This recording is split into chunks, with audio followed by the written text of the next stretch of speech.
Study IQ IAS Hindi की ऑडिटोरियल कार्यक्रम में आपका स्वागत है। मैं हूं शिवानी। दोस्तों, इस कार्यक्रम में यूपीएससी और राज्य सिविल सेवा परीक्षा के मेंस एग्जाम को ध्यान में रखते हुए टॉपिक को कवर किया गया है। तो आइए अब कार्यक्रम की शुरुआत करते हैं।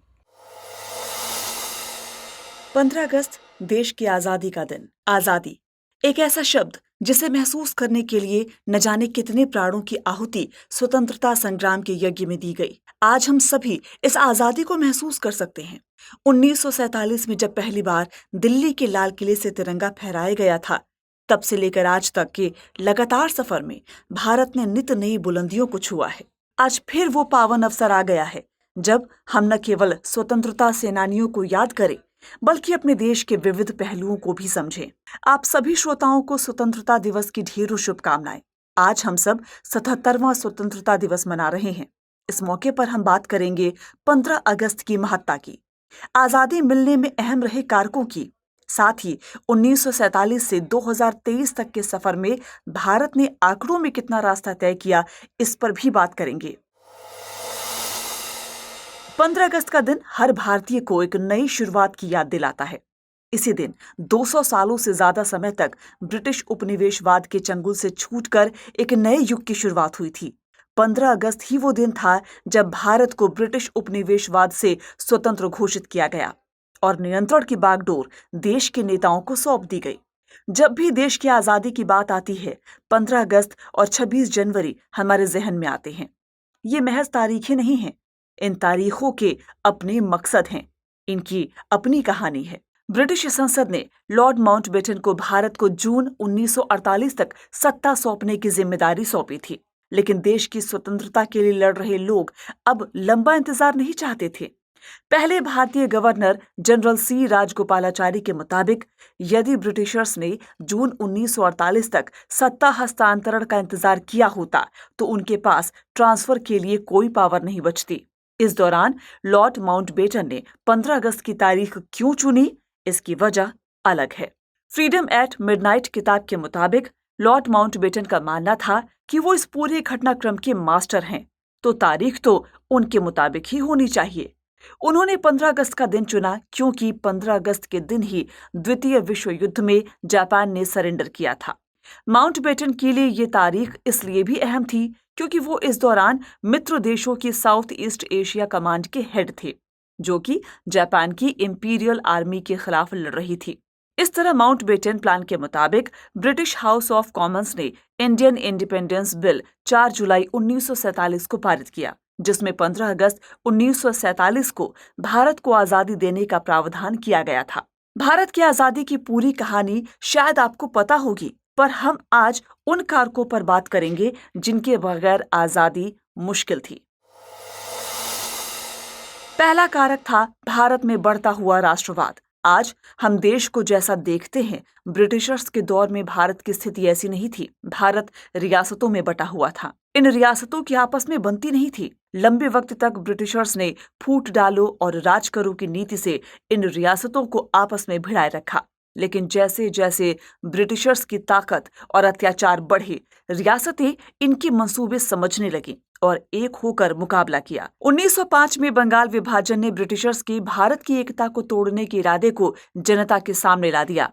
बंगाल विभाजन की घटना के बाद देश में राष्ट्रवाद को और बल मिला, जिसने अंततः देश को स्वतंत्र कराने में अहम भूमिका निभाई। दूसरा कारक था भारतीय राष्ट्रीय कांग्रेस और सुशासन की मांग। आईएनसी का गठन 1885 में एक ऐसे प्लेटफॉर्म के तौर पर हुआ था जिसका मकसद भारतीयों और ब्रिटिशर्स के बीच एक पुल के तौर पर काम करना था। ये एक ऐसा प्लेटफॉर्म था जहां पढ़े लिखे भारतीय अपने लिए राजनीति में हिस्सा मांगते थे, लेकिन ये संस्था एक मजबूत कारक के तौर पर उभरी और देश की स्वतंत्रता में एक ऐसी भूमिका निभाई जिसके बिना आजादी की कल्पना नहीं की जा सकती थी। तीसरे कारक के तौर पर स्वतंत्रता सेनानियों और भारत छोड़ो आंदोलन को रखा जा सकता है। देश की स्वतंत्रता में देश भर के उन स्वतंत्रता सेनानियों का अहम योगदान है जो ब्रिटिशर्स के अत्याचारों के आगे नहीं झुके, जिनके लिए देश सबसे ऊपर था। स्वतंत्रता सेनानियों में कुछ के नाम तो इतिहास में अमर हो गए हैं, वहीं कुछ ऐसे जांबाज भी हैं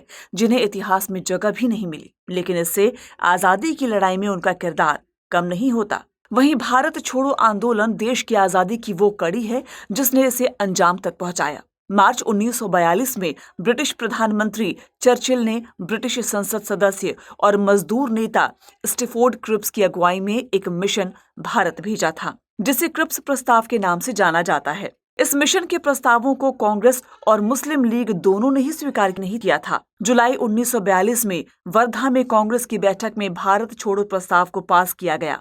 8 अगस्त 1942 को बंबई के ऐतिहासिक ग्वालियर टैंक मैदान में भारत छोड़ो प्रस्ताव को स्वीकार कर लिया गया। साथ ही महात्मा गांधी ने अपने ऐतिहासिक संबंधों में करो या मरो का नारा दिया था। इस दौरान यूसुफ मेहर अली ने भारत छोड़ो का नारा दिया था। 9 अगस्त 1942 को ऑपरेशन जीरो आर के तहत कांग्रेस के सभी प्रमुख नेताओं को गिरफ्तार कर लिया गया। इन गिरफ्तारियों की खबर ने पूरे देश को सकते में ला दिया। इससे हर जगह एक स्वतः स्फूर्त आंदोलन उठ खड़ा हुआ, जिसमें जनता का अभी तक का दबा हुआ गुस्सा झलक रहा था। नेता विहीन जनता ने जिस ढंग से भी ठीक समझा अपनी प्रतिक्रिया व्यक्त की।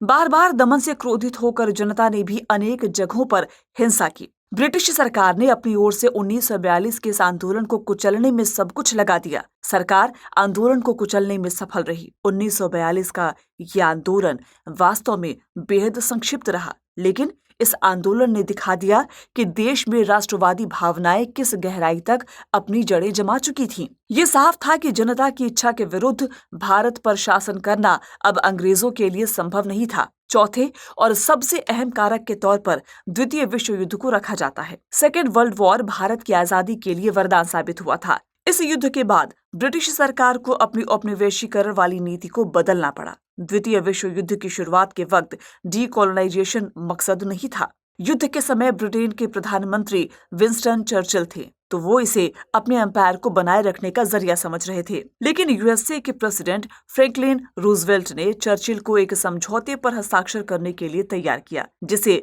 अटलांटिक चार्टर के नाम से जाना जाता है। इस समझौते की शर्तें ऐसी थीं कि युद्ध के बाद ब्रिटेन अपने साम्राज्यवादी स्टेटस को बनाए नहीं रख सकता था। इसने 20वीं शताब्दी में डीकोलोनाइजेशन की लहर छेड़ दी, जिसकी शुरुआत भारत की स्वतंत्रता से हुई। इसके अलावा द्वितीय विश्व युद्ध ने वैश्विक व्यवस्था में भी परिवर्तन कर दिया था। युद्ध के बाद ब्रिटेन की जगह यूएसए और सोवियत संघ बड़ी ताकतों के तौर पर उभरे। ये दोनों भारत की स्वतंत्रता की मांग के समर्थक थे। साथ ही ब्रिटेन युद्ध जीतने वाले पक्ष में जरूर था, लेकिन उसकी आर्थिक और सैनिक शक्ति बिखर चुकी थी। ब्रिटेन को अपने को ही संभालने में सालों लगने वाले थे। ब्रिटिश सैनिक युद्ध में थक हार चुके थे। लगभग 6 सालों तक लड़ने और खून बहाने के बाद अब वे कई और साल घर से दूर भारत में रहकर वहां की जनता के स्वाधीनता संघर्ष को कुचलने के लिए तैयार नहीं थे। साथ ही ब्रिटेन में सरकार भी बदल चुकी थी। कंजर्वेटिव पार्टी की जगह लेबर पार्टी की सरकार थी। लेबर पार्टी के कई सदस्य भारत की मांगों के समर्थक थे। इन कारकों पर चर्चा के बाद अब देखते हैं 1947 से 2023 के बीच भारत ने सामाजिक आर्थिक आंकड़ों पर क्या प्रगति की है। सबसे पहले बात करते हैं अर्थव्यवस्था की। जून 2023 के आंकड़ों के मुताबिक भारत की जीडीपी ने 3.75 ट्रिलियन यूएस डॉलर का आंकड़ा छू लिया है। भारत दुनिया की 5वीं सबसे बड़ी अर्थव्यवस्था है। क्रय शक्ति समता में भारत दुनिया की तीसरे सबसे बड़ी अर्थव्यवस्था के तौर पर काबिज है। साल 1947 में आजादी के वक्त भारत की जीडीपी 2.7 लाख करोड़ रुपए के करीब थी। तीसरी दुनिया के देश के तमगे से लेकर आज दुनिया की टॉप 5 इकोनॉमीज में शामिल होना भारत के लिए आसान नहीं था। गरीबी के आंकड़ों की बात करें तो भारत ने साल 2011 से गरीबी के आंकड़े जारी नहीं किए हैं। साल 2011 में तेंदुलकर रिपोर्ट के मुताबिक भारत में 21.9% जनसंख्या राष्ट्रीय गरीबी रेखा के नीचे है। वहीं वैश्विक आंकड़ों की बात करें तो यूएनडीपी और Oxford poverty and human development initiative के मुताबिक भारत में 415 मिलियन लोग गरीबी से बाहर आए हैं। स्वतंत्रता के वक्त भारत में 80% के करीब गरीबी थी। 1956 में तत्कालीन योजना आयोग के बीएस मिन्हास के मुताबिक भारत में 65% के करीब गरीबी को आंका गया था। शिक्षा क्षेत्र की बात करें तो भारत ने अभूतपूर्व प्रगति की है। साल 2011 में जारी साक्षरता के आंकड़ों के मुताबिक भारत की ओवरऑल साक्षरता दर 74.4% है। पुरुषों की साक्षरता दर 82.14 और महिलाओं की 65.46% है। ऑक्सफैम के मुताबिक आजादी के वक्त भारत की साक्षरता दर 12% के करीब थी। हालांकि रोजगार के फ्रंट पर भारत की स्थिति बहुत अच्छी नहीं है। स्वतंत्रता के बाद से अब तक ये एक ऐसा सेक्टर है जिसमें भारत की परफॉर्मेंस संतोषजनक नहीं है। CMIE द्वारा जारी आंकड़ों के मुताबिक अप्रैल 2023 में भारत में बेरोजगारी दर 8.11% पहुंच गई है। रोजगार भारत के लिए बड़ी समस्या इसलिए भी है क्योंकि भारत की 62% जनसंख्या वर्किंग एज ग्रुप में शामिल है। भारत के लिए अनएम्प्लॉयमेंट से बड़ी चुनौती अनएम्प्लॉयबिलिटी है। भारत का युवा कौशल वंचना का सामना कर रहा है। इंडिया स्किल रिपोर्ट के मुताबिक भारत में आधे ग्रेजुएट ही रोजगार के योग्य हैं। हम अपने एकेडमिक इंस्टीट्यूट्स में 90% चीजें जो सीखते हैं वो नॉलेज है, जबकि 90% एम्प्लॉयर कौशल मांगते हैं। स्वतंत्रता के वक्त से इन आंकड़ों पर भारत की स्थिति में काफी सुधार आया है, लेकिन आजादी के वक्त जिस सपने को लेकर देश आगे बढ़ा था उसे पूरा करने के लिए अभी एक लंबा रास्ता तय करना होगा। दरअसल देश को आजादी सिर्फ ब्रिटिशर्स से नहीं चाहिए थी। देश को गरीबी, भूखमरी, जातिवाद, वर्ग विभाजन, भ्रष्टाचार जैसे तमाम मुद्दों से भी आजादी चाहिए। इसके मद्देनजर देखते हैं क्या हो आगे की राह।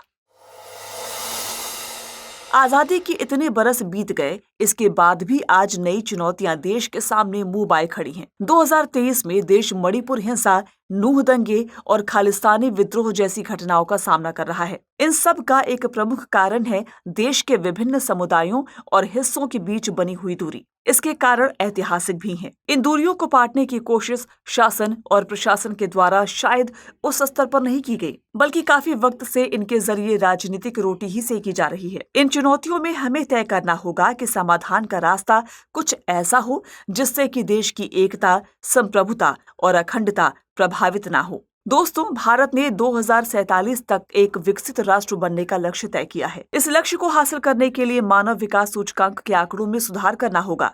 इसमें जीवन प्रत्याशा, प्रति व्यक्ति आय और शिक्षा के 3 स्तरों में एनरोलमेंट में प्रगति दिखानी होगी। आज से 24 साल के बाद एक नया युवा भारत देश की आजादी के शताब्दी वर्ष मना रहा होगा। हम सब में से कईयों को इसके साक्षी होने का सौभाग्य भी मिलेगा। आज ये तय करना जरूरी है कि हमारी आने वाली पीढ़ी को इस काबिल बनाया जाए ताकि वो अपने मजबूत कंधे पर देश की प्रगति का दायित्व संभाल सके। भारत की अस्मिता इसमें रही है कि इसने अपनी सभ्यता और संस्कृति को नित नया कलेवर दिया है। इस देश में किसी को भूखे पेट ना सोना पड़े, कोई बच्चा निरक्षर न रहे, किसी महिला का स्वाभिमान पुरुषवादी सोच का गुलाम न बने, किसानों को अपनी खेती पर अभिमान हो, भारत की अंतरिक्ष यात्रा चांद से भी आगे हो। कुछ इन्हीं सपनों को साकार करना इस देश के स्वतंत्रता दिवस के शताब्दी वर्ष में स्वतंत्रता सेनानियों को सच्ची श्रद्धांजलि होगी। इसके लिए हम सब भारतीयों को अपने अपने सामर्थ्य से अपने अपने क्षेत्र में काम करना होगा। हम उम्मीद करते हैं कि हमारा भारत 15 अगस्त 2047 को